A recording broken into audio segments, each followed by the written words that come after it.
May 8 ഈ തീയതിയിൽ തിരുസഭ അനുസ്മരിക്കുന്ന വിശുദ്ധർ: വിശുദ്ധ പീറ്റർ ടെറൻറൈസ്, വിശുദ്ധ ഗിബ്രിയാൻ, വിശുദ്ധ അക്കാസിയൂസ്, വിശുദ്ധ ബെനഡിക്ട് രണ്ടാമൻ പാപ്പ, വിശുദ്ധ ബോനിഫസ് നാലാമൻ പാപ്പ.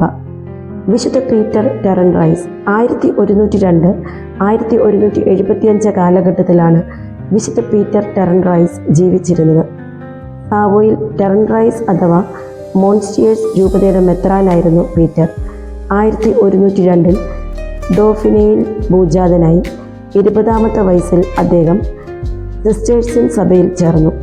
ആ സഭാംഗങ്ങൾ പതിവായി അഭ്യസിച്ചിരുന്ന തീവ്രമായ തപോനിഷ്ഠകളെല്ലാം ഈ യുവാവ് അനുഷ്ഠിച്ചു പോന്നു. രാത്രി 4 മണിക്കൂറാണ് ഉറങ്ങിയിരുന്നത്. പാതിരാത്രിയിൽ എഴുന്നേറ്റ് പ്രഭാതം വരെ അദ്ദേഹം പ്രാർത്ഥിക്കുമായിരുന്നു. അതായിരുന്നു ആ സഭയുടെ ആദ്യകാല തപശ്ചര്യ രീതി. മകൻ്റെ ഭക്തി കണ്ട് മാതാപിതാക്കന്മാരും ആ സഭയിൽ ചേർന്നു. ആൽബിയൻ പ്രഭു സഹോദരപുത്രനെ ഒരു ദിവസം കാണാൻ വന്നപ്പോൾ പീറ്റർ സഹോദര സന്യാസികളുടെ ചെരുപ്പ് പോളിഷ് ചെയ്യുകയായിരുന്നു. ധ്യാനനിരതനായി ഈ ജോലിയിൽ ഏർപ്പെട്ടിരുന്നത് കൊണ്ട് ഇളയച്ചൻ വന്നത് അറിഞ്ഞതേയില്ല. 1142 വിശുദ്ധ ബെർണാർഡിൻ്റെ നിർബന്ധപ്രകാരം ടെറൻറൈസിലെ മെത്രാനായി പീറ്ററിനെ തിരഞ്ഞെടുത്തു. മെത്രാനായ ഉടനെ തീക്ഷ്ണതയോടെ രൂപതാതിർത്തിയിലുണ്ടായിരുന്ന അഴിമതികളെല്ലാം അവസാനിപ്പിച്ചു. ബിഷപ്പ് തൻ്റെ ഉപവാസവും പ്രാർത്ഥനകളും തൻ്റെ അജഗണത്തിനായി കാഴ്ചവെച്ചു. തവിട് റൊട്ടിയും സസ്യങ്ങളും പയറും മാത്രമായിരുന്നു ഭക്ഷണം. വസ്ത്രം സാധാരണ സന്യാസികളുടേത് തന്നെ. പല അത്ഭുതങ്ങളും അദ്ദേഹത്തിൻ്റെ കരങ്ങൾ വഴി നടന്നു. ബഹുമാനാദരങ്ങൾ വർദ്ധിച്ചു.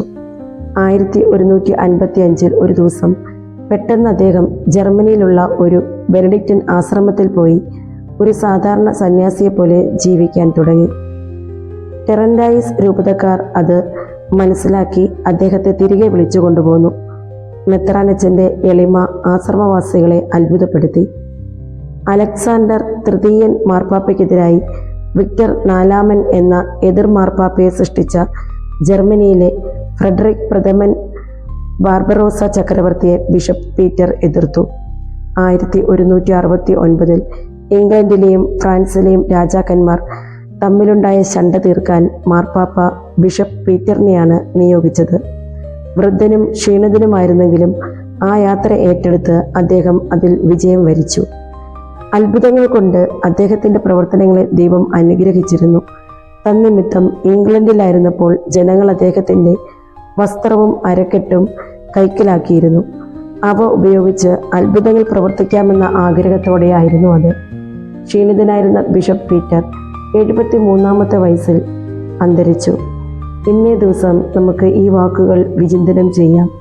വിശുദ്ധരുടെ മാതൃക കണ്ടുപഠിക്കാനും അടുത്ത തലമുറയ്ക്ക് അത് കൈമാറി കൊടുക്കുവാനും നമുക്ക് പരിശ്രമിക്കാം. വിശുദ്ധനായ പീറ്റർ ടെറൻറൈസ് എല്ലാ തിരുസഭാ അധികാരികൾക്കും വേണ്ടി പിതാവായ ദൈവത്തോട് നിരന്തരം മധ്യസ്ഥം വഹിച്ച് പ്രാർത്ഥിക്കണമേ.